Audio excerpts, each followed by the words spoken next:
Turning to a first alert on those devastating April floods, Wisconsin will receive $22.6 million in federal disaster assistance for April's floods.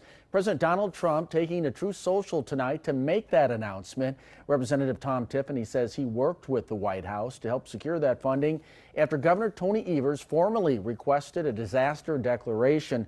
Wisconsin Emergency Management, along with FEMA, estimated damages from April storms at more than $27 million.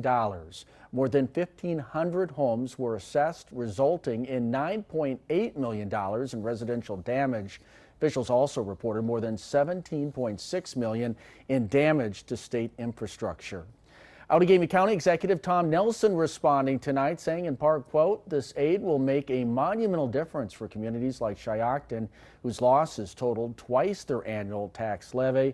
The resolute ability of people to come together regardless of differences, viewpoints, and backgrounds in our darkest hours to survive a natural disaster of this magnitude is the exception, not the rule, in the world today.